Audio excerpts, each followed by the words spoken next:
सभी को प्रणाम। शुरू करते हैं राम कथा का दूसरा भाग। राजमहल से निकल करके दोनों राजकुमार विश्वामित्र के साथ रवाना हो गए और विश्वामित्र सरयू नदी के किनारे किनारे आगे बढ़ रहे थे। उनके पीछे कुछ दूरी पर दोनों राजकुमार चल रहे थे। उन्हें नदी पार करनी थी अपने आश्रम जाने के लिए, लेकिन विश्वामित्र ने अयोध्या के पास में नदी को पार नहीं किया। कुछ दूर तक वो सरयू नदी के किनारे किनारे चलते रहे। दक्षिणी तट पर, नदी के दो तट होते हैं, एक उत्तरी तट था, एक दक्षिणी तट था। तो चलते रहे, घुमाव के साथ साथ वो भी चलते रहे। और जैसे ही मोड़ आया तो अयोध्या नगर दिखना बंद हो गया। लेकिन राम और लक्ष्मण ने एक बार भी पीछे मुड़ करके नहीं देखा। वो तो विश्वामित्र के साथ पीछे पीछे चले जा रहे थे। उनकी नजर कहाँ थी? सामने थी, क्योंकि वो किस काम के लिए जा रहे थे? राक्षसों का नाश करने के लिए जा रहे थे। तो उन्हें तो यही था कि कहीं सामने से कोई राक्षस ना आ जाए, इसलिए गुरु की रक्षा के लिए वो हमेशा आगे की तरफ ही उनकी नज़र थी। विश्वामित्र बड़े ही सधे कदमों से चले जा रहे थे। सूरज की जो प्रकाश है वो धीमा पड़ गया, शाम होने लग गई। राजकुमारों के चेहरे पर थकान का कोई निशान नहीं था। उन्हें तो गर्व था कि आज इतने बड़े ऋषि हम लोगों को रक्षा के लिए ले जा रहे हैं। उनके मन में एक उत्साह था, जोश था। वे दिन भर पैदल चले और चलने के लिए तैयार थे। दिन भर तो पैदल चले थे और आगे भी पैदल चलने के लिए वो तैयार थे। महर्षि विश्वामित्र अचानक रुक गए। उन्होंने आसमान पर दृष्टि डाली, आसमान की ओर देखा। पक्षियों के झुंड अपने अपने घोंसलों की तरफ जा रहे थे।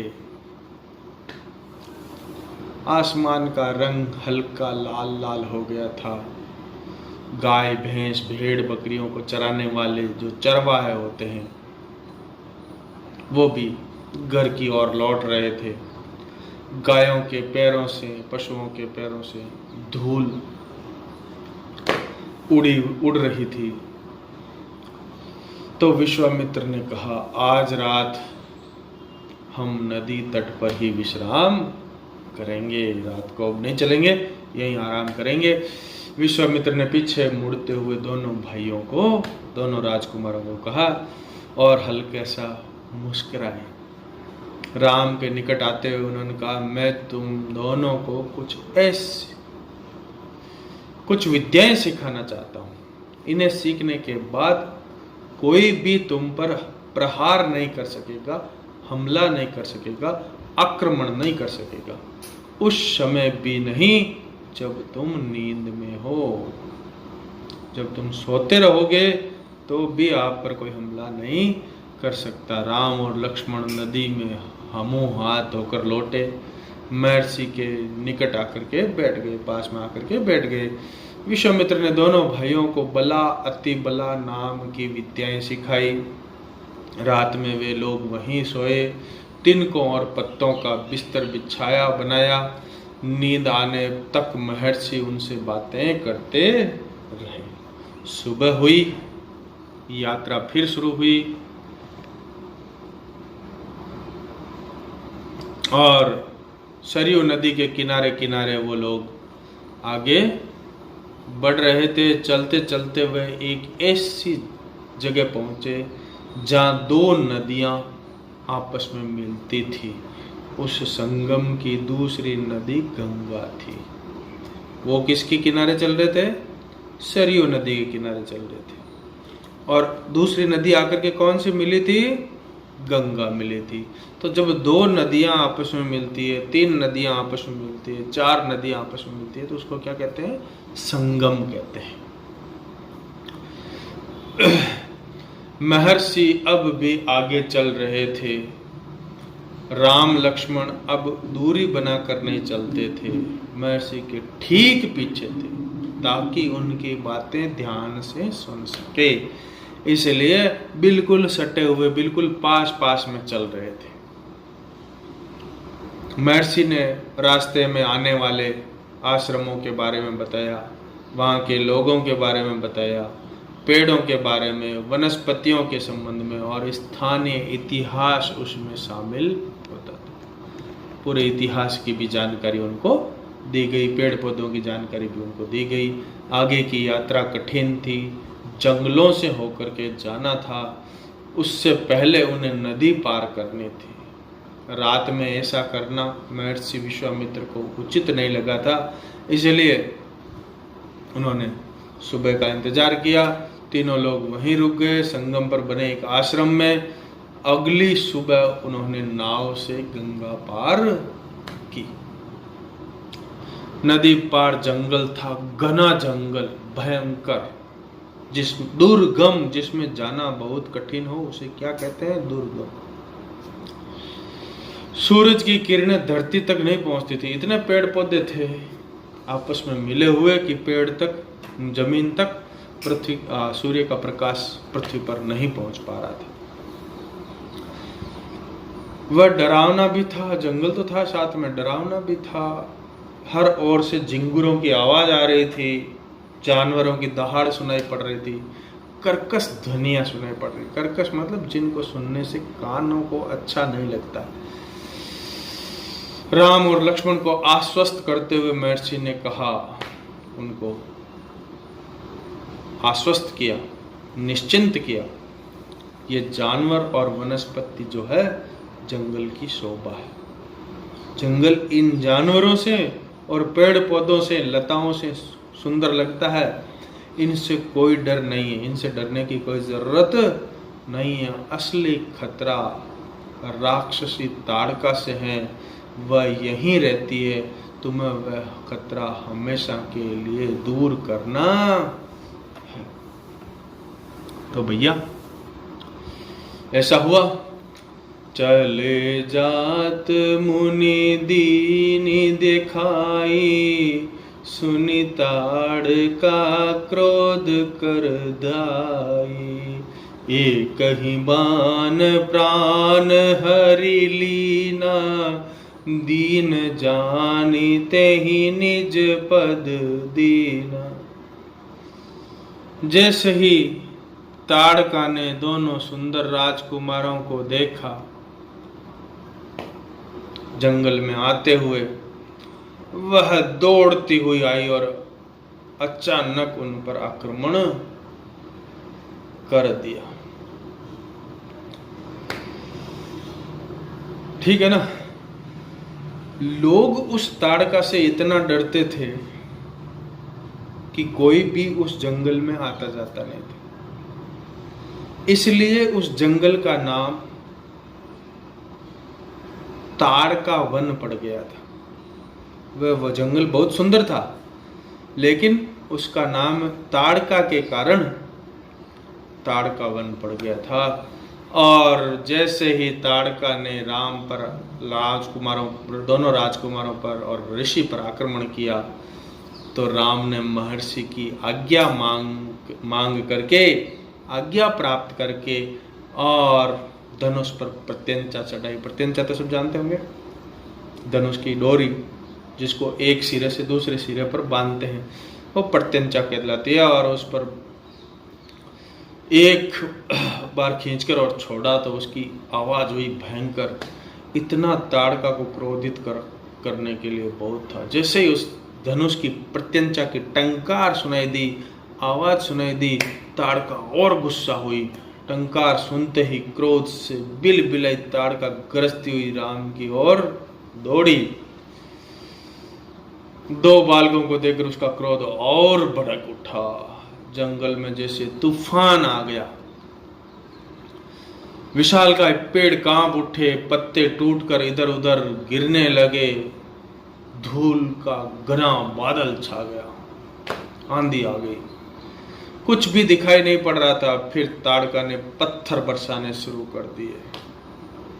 राम ने उस पर बाण चलाए, लक्ष्मण ने भी निशाना साधा। ताड़का बाणों से गिर गई। राम का एक बाण उसके हृदय पर लगा और वह नीचे गिर पड़ी, फिर बाद में कभी उठी नहीं। विश्वामित्र बहुत प्रसन्न हुए। उन्होंने राम को गले लगा लिया। उन्होंने दोनों राजकुमारों को 100 तरह के अस्त्र शस्त्रों के बारे में जानकारी दी, उनका प्रयोग कैसे करना है, उनका क्या महत्व है, ये सब उनको समझाया। महर्षि का वहां राम को गले लगाना बड़ा ही रोचक दृश्य था। प्रसन्न होकर महर्षि ने आयुध सर्व समर्पिके प्रभु निज आश्रम आनी, कंद मूल फल भोजन दीन भगति हित जानी।